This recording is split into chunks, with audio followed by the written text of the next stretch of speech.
Hi everyone, I'm Rinsey and this is Rinsey Reads. Today I'm going to be doing my August wrap-up. So first, in terms of the videos that I made this month, I did an unboxing video because Jenny from Adultish Books sent me some books in the mail, so I did an unboxing of those books. Then I did the Would You Rather tag after being unofficially tagged by Vitka from One Book, One Review. And then last week I did a comics roundup where I basically just talked about all the different comics that I have been reading recently. I also got some really good recommendations in the comment section of that video, so thank you for everyone who recommended stuff to me. Then in terms of book reviews I did this month, I did a review on The Bluest Eye by Toni Morrison, which I really enjoyed despite it being so heartbreaking. Land of Loving Drowning by Tiffany Unique, which was another difficult book to read, but kind of difficult in a good way.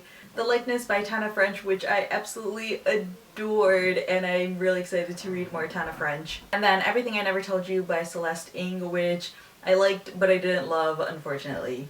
And of course I've been doing the War and Peace updates as we continue on with the War and Peace read along, so if you are following along with that, feel free to check out those videos whenever you are done with each volume. Now in terms of books I read this month, I wasn't planning on reading a lot because I figured with War and Peace that would keep me plenty occupied in the month of August, but Jenny and I decided pretty early on that we needed to slow down the readathon because it's really hard to read significant portions of that book at one time, so we decided to slow down the read along, and since we did that I was able to actually get in some other books. I finished 2 audiobooks this month. One of them is one that I started in July, which was One More Thing by BJ Novak. This is a collection of like essays or short stories depending on how you look at it. BJ Novak is probably best known as being Ryan from The American Office, and so he put out a collection of essays last year, and so I decided to listen to it on audiobook, and it's mainly narrated by him, although he has some of his friends come in and do some of the other characters or other parts. I thought it was okay. I forgot that since I haven't been paying a lot of attention to BJ Novak since The Office ended, I forgot that I'm not a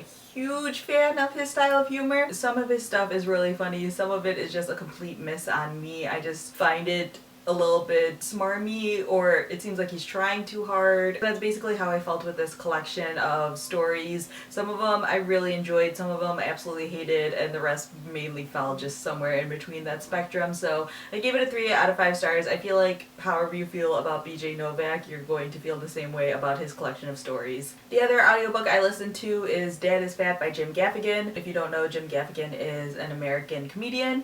I really like his stand-up comedy. His book feels a lot like a bunch of stand-up bits, mainly dealing with being a husband and a father, obviously. So I feel like if you like Jim Gaffigan's stand-up, you'll probably like the audiobook, although some of it, if you know his stand-up, it like rehashed in the book, and so you might be already familiar with some of it. Also, I think it's one of those books that if you have kids or you are around kids a lot, you will definitely enjoy this book more than if you don't have a lot of experience with kids, because I feel like it's one of those things where when you know what it's like having to take care of children, you know the stories, and it seems a lot funnier. And then I did read some actual physical books this month along with War and Peace. The first one I picked up was I Land the Happily Ever After by Stephanie Perkins. This book came out in August, and it was one of my most anticipated reads for a really, really long time. I am one of the people who absolutely adores Anna and the French Kiss and Lola and the Boy Next Door, so when I knew that there was a third one coming out, I've been waiting for it ever since. This was kind of perfect for me to read this month. With reading War and Peace, this felt like such a wonderful break from that book. I'm not going to do a full review on this book because I don't really have a lot to say about it. I mean, I probably could put together a full review, but I feel like people talk about this book and this series more than enough on BookTube, so there doesn't need to be another video about it. I gave it a 4 out of 5 stars because it was exactly what I needed at that time. I'm not saying that this is a perfect book, and there are definitely things about it that are slightly more problematic than I would say maybe Anna or Lola, although it has been a while since I've read those two. Then I read the graphic novel Seconds by Brian Lee O'Malley. I made a mention of this in the comics roundup that I did last week, but I will be doing a full review on this book this Thursday. I really enjoyed it a lot, and I think that even if you didn't like the Scott Pilgrim series, or you haven't read the Scott Pilgrim series, because I haven't yet, I definitely think this is worth checking out because this was a really fun, really cute graphic novel. And then I finished reading The Secret History by Donna Tartt, which was not completely planned. I started reading this in May and I got to the end of part 1, and then I decided to put it down because I wasn't super into it. Like, I liked what I had read so far, but I wasn't feeling it for some reason, and I think there were other books that were grabbing my attention more, so I think I just put it down down with the means of picking it up at a later point. And then Caleb J. Ross mentioned how he wanted to finish reading The Secret History in August, so I decided that I would join in as well. So I just finished reading the last half of the book in August. I have kind of mixed feelings on this book. I'm also debating about whether or not I want to actually do a full review on this book because, again, this is one of those books that everyone talks about a lot on BookTube. So if you're interested in my thoughts, feel free to leave a comment down below letting me know, and I'll do a video for this in September, but I'm kind of on the fence about whether or not I actually want to. And then since it is currently Labor Day weekend, I'm recording this on Monday. On Friday, I believe I saw Susie post something on Twitter talking about reading 1,000 pages over the course of the 3-day weekend, so I thought I would try to do that as well. So the next two books are books that I have only just finished reading. The first one is Akata Witch by Nandi Okorafor, I believe. I'm not completely sure if I said that name correctly. This is, I believe, like middle grade, early young adult book that has been compared a lot to Harry Potter. I think I originally saw this on the We Need Diverse Books Tumblr. They do a series where they show off a really popular book and they go, if you like this, you might enjoy this. And their other choice is like an author of color or has a main character who's a person of color or has disabilities or something like that. So this is often compared, like I said, to Harry Potter. I would say it also reminded me a little bit of Percy Jackson. So if you liked the early Harry Potter books, or if you like Percy Jackson a lot, then this might be a book you might consider checking out if you want another book in that style. And then I read The Light Between Oceans by M.L. Stedman. I got this book a really long time ago. This is actually an ARC copy. I didn't actually receive it as an ARC from like the publisher, but I found it at a library book sale, so I picked it up. Anyways, this is a book that I decided to finally pick up because I found out that they are making this into a movie with famous people whose names I can't remember at the moment. But anyway, since I found out it was being made into a movie, I decided to finally pick it up so that way I could have it read before the movie comes out, even though I still have some time. This story takes place in Australia and it follows this couple. This man works at a lighthouse, hence all of this, and basically they find a boat with a dead man inside and a baby who is still alive and seems to be perfectly okay, and so the couple decides to keep the baby, and so this story just follows their lives and just all of the things that follow from that point forward. I thought this was a good book, although it got a little bit schmoopy.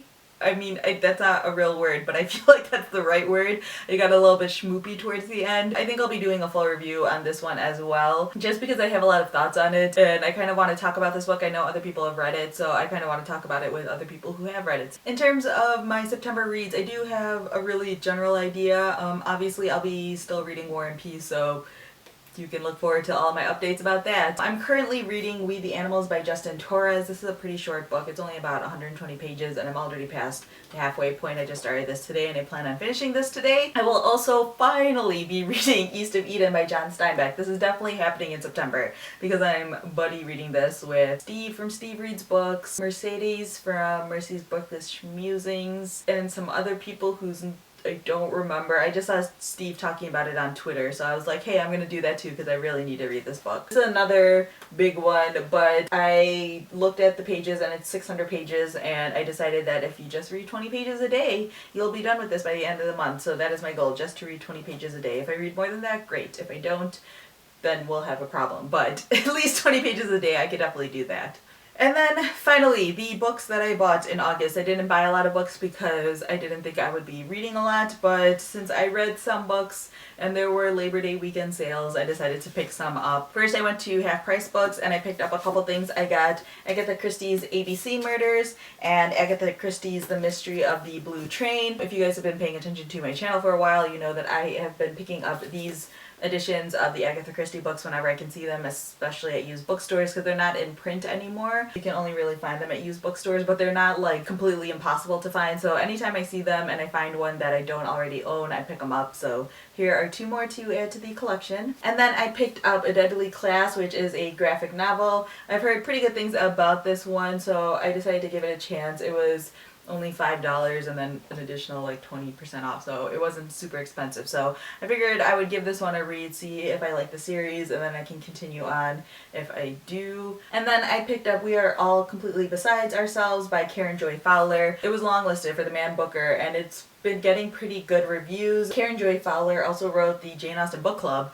which is really interesting because that book wasn't very like critically acclaimed. And then this book has been getting, like, it says here, is part of the New York Times 100 most notable books. It got long listed, things like that. So this is one of those books that seems to be surprising people quite a bit. So I decided to pick this up when I saw it at the bookstore and give it a try and see how I feel about it. So yes, that is my August. Feel free to leave your comments down below letting me know if you have read any of these books that I recently picked up. Also, just let me know how your August went in terms of your reading. Let me know what books you read or which books you really enjoyed this month. So yeah, that's all I have for now. Thanks for watching.